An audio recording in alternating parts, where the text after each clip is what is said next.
फरुखाबाद में सोना की ईंटें बिछवा दी बीजेपी वालों ने, बहुत बढ़िया। हम भी बीजेपी गई है, सोना की ईंटें बिछा दी, जहाँ जाओ जो एक दौची ना लगती है। अब यार तो आप भाषा सही से रखो। एक भी अब बोलेंगे, एक भी दौची ना लगती। एटा से फरुखाबाद है 115 किलोमीटर और 3.5 घंटा लग जाते लगभग। तो गाड़ी भजी चली जाती, हम तो जो सो जाते तो पता ही ना लगता कब फरुखाबाद पहुँच गए 3.5 घंटे में। इस बार योगी जी की वापसी होगी? बिल्कुल होगी सर, हैट्रिक मारेंगे योगी जी। आपके हिसाब से सर? योगी जी आने चाहिए और उनका ठीक है, मुख्यमंत्री के तौर पर काम उनका अच्छा है। योगी जी ही मुख्यमंत्रियों में बीजेपी के जितने भी मुख्यमंत्री हैं, मेरी समझ में, अपनी व्यक्तिगत राय में, मुख्यमंत्री में अभी तक नंबर 1 पे योगी जी है। सबसे ज्यादा पावरफुल भी तो योगी आदित्यनाथ ही हैं। योगी जी उन्होंने अपनी जो है वो शाख वहाँ पर खुद बनाई है उत्तर प्रदेश के अंदर। बिल्कुल। हाँ, हर बार आएंगे इस बात। कुछ जो कमी है सरकार की, जो कमी है जैसे प्रधानमंत्री आवास योजना वगैरह है, उनमें थोड़ा ना आधिकारिक तौर पर हुलझुल है, वो सिस्टम सही नहीं है बस। और तो काम तो सब चल ही रहे। सर आपके हिसाब से किसको आना चाहिए? मायावती को आना चाहिए। अरे गजब, मायावती जी तो गायब कहीं पता नहीं कहाँ है, सो रही है क्या? आएंगी 100% आएंगी। किसी की भी हो, ठीक है, काम अच्छा करेगी उसके लिए भाई जनता। तीसरी बार आएंगे योगी आदित्यनाथ है भाई, अखिलेश की आनी चाहिए आपके, ठीक है, अखिलेश बदलनी चाहिए सरकार। आसमान छू। दिमाग ठंडे रहते। राहुल गांधी जी हैं अपने नाना जी की पार्टी पे, सरकार बनेगी तो तेजस्वी यादव जी हैं अपने पिताजी की पार्टी पे। अरे इतना लंबा नहीं बोलो ना, सीधा बोलो ना, कौन आएगा? तो सर योगी जी आएंगे। सर भाई, जिस बार अगर एक कपड़ा पहने मैं ऊब जाता हूँ, उसी तरह एक नेता को इस्तेमाल करते करते मैं भी बहुत थक गया हूँ। मेरी सब पब्लिक बहुत परेशान है, इसलिए सत्ता परिवर्तन होना चाहिए और दूसरे नेता की सरकार बननी चाहिए।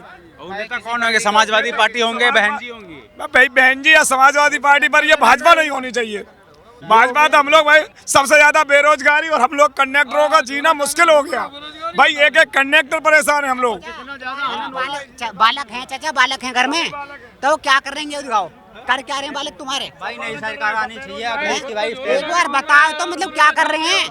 अरे जब पढ़ोगे लिखोगे ना तो वही बार सिस्टम रहेगा। 1 लाख फार्म डलवाना है, क्या मतलब है? खामखा वाली बात, रोजगार। अरे पढ़े लिखे तमीज में पढ़ो, रोजगार ही मिलेगा, सीधी सी बात है। मीडिया का मैं कह रहा हूँ ना, एक वैकेंसी है, 1 लाख फार्म क्यों डरवा रहे? बच्चों से 1,000 रुपए के ड्राप लगवा रहे, वो कहाँ से आएगा?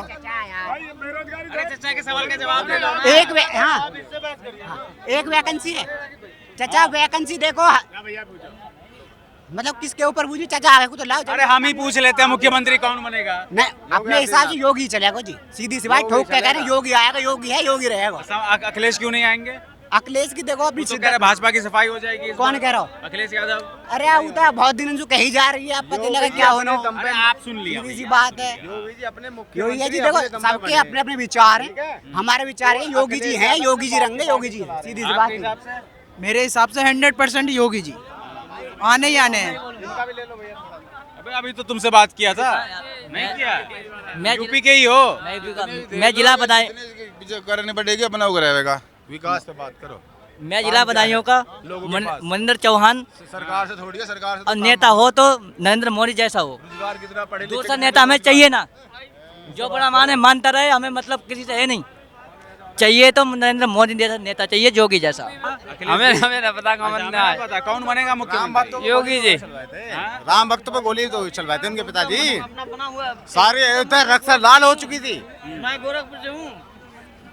योगी जी का इतना मठ है ना, मेडिकल कॉलेज है, इसमें सब कुछ है योगी जी के पास। सवाल एक ही है, मुख्यमंत्री इस बार किसको बनना चाहिए? ठीक है साहब, सबसे पहले हम आपसे ये जानकारी चाहेंगे, कोई भी सरकार हो और मुख्यमंत्री कोई भी हो, एक नेता जीत के जाता है, उसकी मतलब एक बार जीतता है तो उसकी पेंशन निश्चित हो जाती है, ठीक है। और यहाँ व्यक्ति बीएड, सीटेट, एमएससी, बीएड करके घूमे, ठीक है, उसके लिए क्या है भाई साहब, बताएंगे आप हमें? नेताओं के लिए तो एक अनपढ़ व्यक्ति जाता है, उसकी पेंशन बन जाती है, और यहाँ पढ़ा लिखा व्यक्ति रोड पे घूमता है। क्या नेताओं के लिए शिक्षा नहीं होनी चाहिए? होनी चाहिए ना, होनी चाहिए सर। तो क्यों नहीं, तो क्यों नहीं? और बाकी शिक्षा, सुशासन, सुरक्षा की बात करते हैं तो फिर ये इतनी फीस महंगी क्यों? भाई साहब मैं पीएचडी का एडमिशन नहीं ले पाया इस बार, आप बताइए। तो कहाँ ये शिक्षा, मतलब कहाँ ये शिक्षा पे बढ़ावा दे रहे? आप बताओ मुझे। कह रहे ना कि हम इतने कॉलेजेस खोल दिए हैं, यूनिवर्सिटीज खोल दी, तो सर एम्स खोल दिए हैं। ठीक है, एम्स से खोल दिए, लेकिन इनको इनकी सरकार के बैठे लोग ही गिराएंगे और कोई नहीं गिराएगा। योगी जी का एक एम्स बता दो कहाँ खोल दिया एम्स। सारे काम अच्छे कर रहे हैं, सरकारें कोई खराब नहीं होती, सिर्फ लेकिन नीचे वाले अधिकारी ही गिराते हैं। जब सरकार गिरती है तो नीचे वाले अधिकारी गिराते हैं। कौन सा नेता खराब है आप हमें बताओ? कोई भी नेता खराब नहीं है, लेकिन लॉजिकल चीज़ों पे ये कभी बात नहीं करते। करना चाहिए ना सर। आपके कहने का मतलब है लॉजिकल चीज जैसे शिक्षा हो गया, स्वास्थ्य हो गया, रोजगार हो गया, इन सब पर भी बात होनी चाहिए। बिल्कुल बात होनी चाहिए। बताओ मेन अब सीधा मैं आपको बता दूं कि ये संविदा चल रहा है, यहाँ हमारे संविदा कर्मचारी कम से कम 20-20 साल हो गए। इनके बारे में मैं लगातार सुन रहा हूँ 3 साल से, लेकिन अभी तक कोई जियो यानी शासनादेश अभी तक नहीं है। सर क्यों नहीं है? नेताओं के लिए तो शासनादेश तुरंत जारी हो जाता है। उन्होंने कहा MLC बन गए तो इनका इतना पेंशन निश्चित है, ठीक है, ये विधायक बन गए तो इनका पेंशन निश्चित है। अरे इनका पेंशन कब निश्चित होगा? इनका भी तो परिवार है सर। 20 साल अपनी यहाँ समय दे गए हैं, आधी जिंदगी बीत गई, आधी बची, तो सर इनके लिए कब करोगे? क्या 15,000 में एक परिवार चल जाए? आप नहीं 15 भी नहीं, जो व्यक्ति 4,000 किलोमीटर 5,000 किलोमीटर गाड़ी चला पाता है और बेचारा रातों दिन, ड्राइवर कंडक्टर की मैं बात कर रहा हूँ, हथेली पे जान लेके ड्यूटी करते हैं और तब आके पैसा इकट्ठा करके सरकार को देते हैं, तो क्या इनकी सैलरी निश्चित नहीं होनी चाहिए? होनी चाहिए ना सर, लेकिन नहीं। और जब भी सुनते हैं तो सरकार रोजगार पे बहुत बढ़ावा दे रही है। अरे सर रोजगार है कहाँ? बताओ ना। रोजगार दिखाई तो दे कम से कम। इन लोगों के लिए कुछ होना चाहिए और लोगों के लिए भी तो कुछ होना चाहिए जो अपना समय दे रहे। Sir you will not decide, आपसे बात नहीं हो रही, बात इधर कर रहे हैं सर, आप नहीं बोल।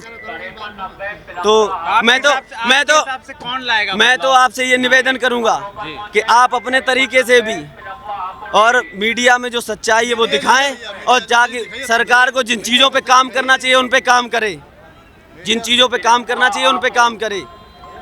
संविदा कर्मी उनके लिए सोचना चाहिए। शिक्षा जो फीस बढ़ती चली जा रही, किताबों की फीस महंगी होती चली जा रही, वो कम होनी चाहिए। प्राइवेट वाले आतंक मचा रहे हैं, स्कूल वाले मनमानी कर रहे हैं, उन पे अपना अंकुश लगाए, जिससे कि कम से कम गरीब आदमी अपने बच्चों को शिक्षा से जोड़ सके। सर जी आज भी बता रहा हूँ, जो गरीब आदमी है उसको सरकारी लाभ नहीं मिल पा रहा, सिर्फ गिने चुने लोग ही लाभ ले पा रहे हैं। क्यों? बेचारा वो वहाँ तक पहुँच ही नहीं पा रहा है, अधिकारियों तक सीमित रह जाता है। अधिकारी सर बताइए ना, अधिकारियों तक सीमित रह जाता है, और जबकि अधिकारी चाहे तो उस व्यक्ति को लाभ मिले, लेकिन नहीं। इस बेसिकली आपका मुद्दा है जो मैं समझ पा रहा हूँ, करप्शन की वजह से जो लाभ सरकार जो योजनाएं लाती हैं वो आम जनता तक नहीं पहुँच पाता, वो सरकार और अधिकारियों के बीच के रास्ते में कहीं पर रह जाता है ना। सर स्पष्ट कर देना चाहता हूँ फिर से, अगर सरकार चाहती तो क्या गरीब आदमी जो कहते हैं ना कि गरीब को बहुत बड़ा सम्मान मिल रहा है, सर जी आज भी हम आपको दिखा दें कि जिनके पास झोपड़ी है, उनको पक्का मकान नहीं मिल पाया है। वो किनकी कमी है? सरकार की कमी नहीं, नीचे अधिकारियों की कमी है। सरकार कहती काम करो, ये काम नहीं करके दे रहे हैं सर। अगर ये काम कर रहे होते सरकार, ये सब नहीं पहुंच रहा है क्या आपके? सर सब पहुंच रहा है। अगर सही मायने में इनका ऑडिट कराया जाए तो काफ़ी लोग फंसेंगे, जिनको हकीकत में जिनको आवास मिलना चाहिए तो उनको नहीं मिल रहा है। जिनके पैसे जमा है सर, उनका तो काम हो रहा है प्रधानमंत्री आवास विकास योजना में। मैं तेजवीर सिंह तोमर, गांव मंडाली, जिला मेरठ से, लेकिन वो मज़ा नहीं है अब इस सरकार में। 2 साल मतलब दूसरे 10 साल बढ़िया चली, दूसरे चरण तक सरकार, लेकिन थर्ड टाइम अब अच्छी नहीं चल रही। तो योगी आदित्यनाथ का रोल कैसे देख रहे हैं आप लोग उत्तर प्रदेश वाले? योगी आदित्यनाथ मोदी की खैर नहीं है और योगी से बहन नहीं।